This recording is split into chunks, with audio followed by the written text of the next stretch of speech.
and welcome back to Clover Mountain Dairy here on the Tamarosa.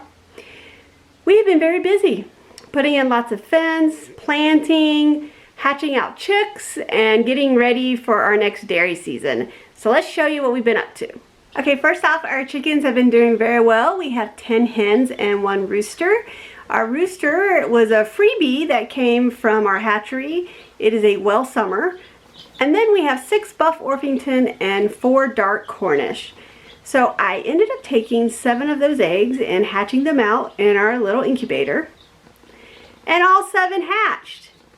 And now it is about a week since they hatched, and this is what they look like. So they're going to be mixes, but they're very healthy and happy. This is their little brooder setup. I use this type of heater. I really like it. It's just warm underneath, and you can adjust the heights, and that works out well for them.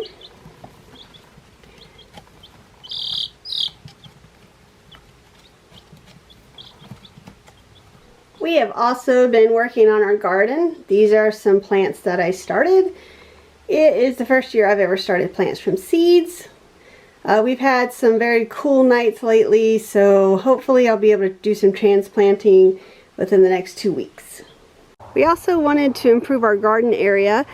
We already had these above ground planters. They don't have a bottom, so for the raspberries we sunk them in the ground a little bit deeper. And then for these over here, because we have gophers, we put hardware cloth on the bottom, and we painted the outside brown to help absorb more heat. And then Stacy put up this snazzy gate for me, and we fenced it in, put down some landscape fabric and covered it with wood chips that we chipped here off the farm. And I haven't really planted anything yet. I have some perennial herbs coming up, but that is all for this bed right now.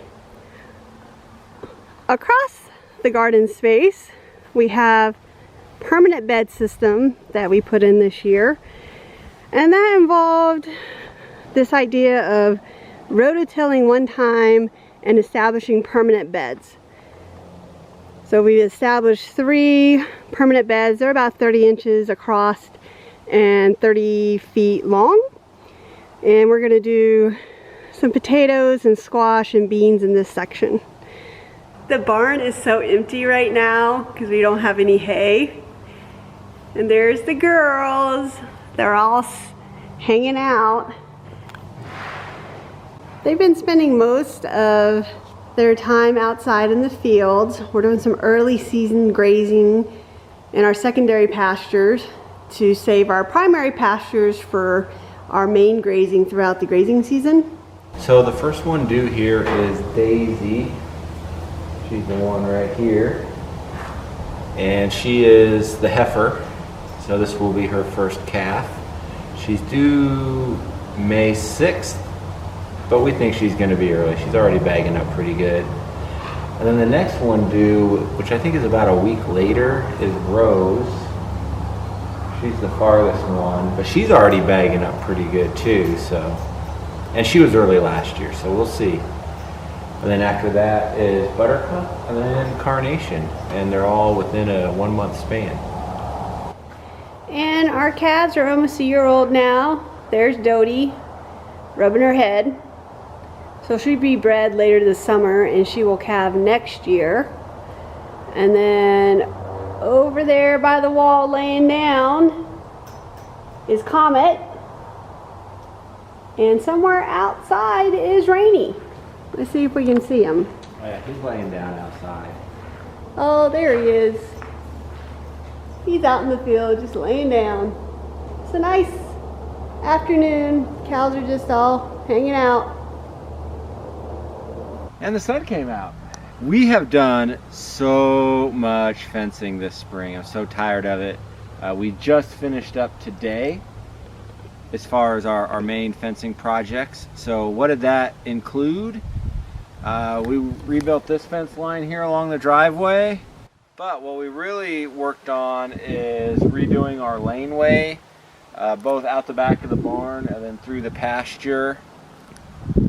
So that is all set up all the way down. And then we have another fence on the other side of our main pastures that goes all the way down that we've been working on. And those are all utilizing the timeless T-posts. So finally finished that up today. So glad to be able to take a breather from that and focus on some other stuff, because it was a lot of work, but it was worth it. We have 40 acres here on our farm, and just over half, what is it, like 23 acres?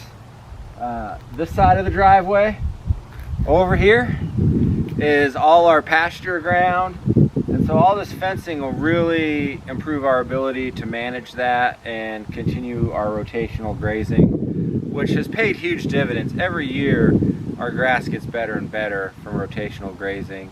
And then on the other side of the driveway is our hay ground, and we do graze that a little bit too after we hay it, but we're really excited about all this fencing that we've done. It makes it easier to manage. All this labor up front will definitely yield less labor down the road. Well, that's it. That's your update from Clover Mountain Dairy here on Tomarosa. Thanks for watching. We always appreciate your support, so thank you very much. And stay tuned. As soon as we have calves, we will be doing videos, and we always update our Facebook page. So if you want to stay up to date on little photos and updates daily, just go to Clover Mountain Dairy on Facebook and you can follow us there. All right, thanks for watching.